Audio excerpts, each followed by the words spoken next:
Hey, what's up? I'm Nick Rollo. I am a producer and mixing engineer. I have recorded this video 2 times already. My camera is flashing red, so I'm going to speed through this.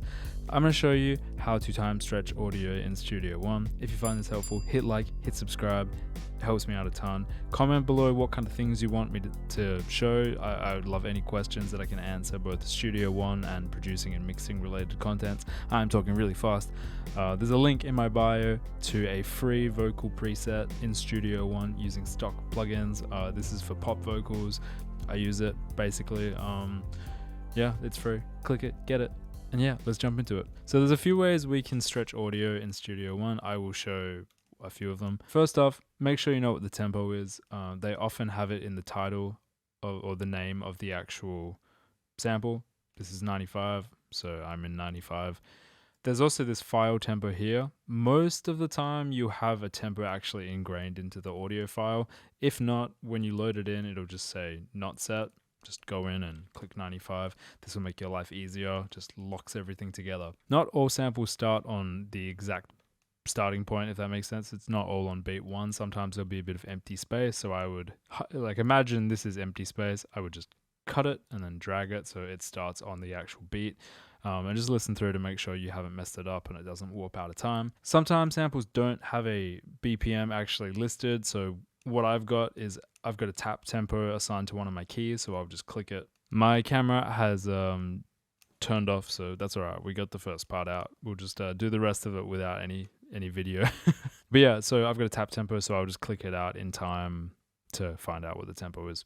But ideally, you have it here, and most good samples will tell you what the BPM is. Kind of crazy if they don't. Click this I button up here, gives you this window, and we'll be looking at the time stretch algorithms here. There's a few of them for various things. Naturally, for drums, you use this.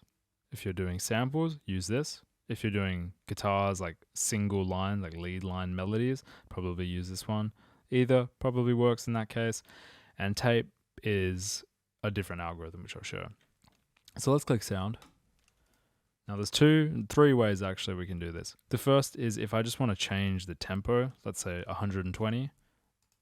This is a 95 tempo audio file, so it's going to speed it up.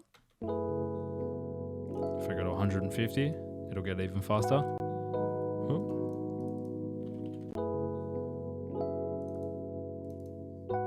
Go back to 95. So that's one way to do it. In this case, I don't actually want to speed it up by the tempo. I want to change it here inside of 95. So the first way to do that is if we right click the audio file, you'll see this speed up. You can just change that value to 2. We'll speed it up twice as fast. And this algorithm makes it sound pretty good. There's not any crazy artifacts going on. It's pretty solid. You can go to 0.5, half as fast.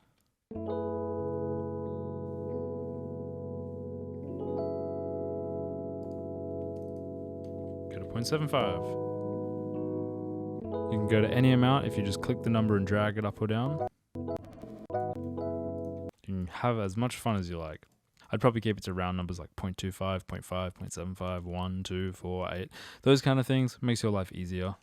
The other way to do this exact same function is if you go to the edge and you hold the Alt key, you see a little clock appears. Now you can just drag it. And that made it twice as fast. This is 1.33. If you see that little white bar to the right of my cursor, there's the speed up as the rightmost digit.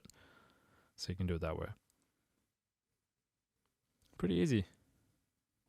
And as long as you've got this thing on, toggle snap, it should be just snapping to the bars. So it's pretty easy to do.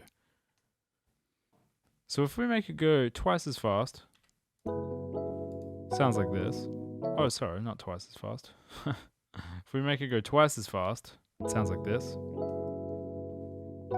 If we change the algorithm to solo, it gets a bit funky. Artifacts are kind of coming out. It just doesn't sound nice. Lots of weird sounds, basically, frequencies. If we hit tape resampler, it'll pitch it up and down.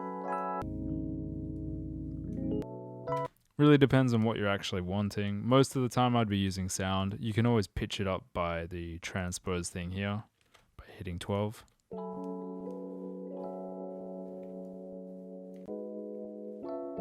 but the tape actually sounds better in that case. So there's a lot of ways to do it. I hope you found this helpful. If you did, hit like, hit subscribe, comment below what you'd like to see next, and have a fantastic day. I will catch you guys later.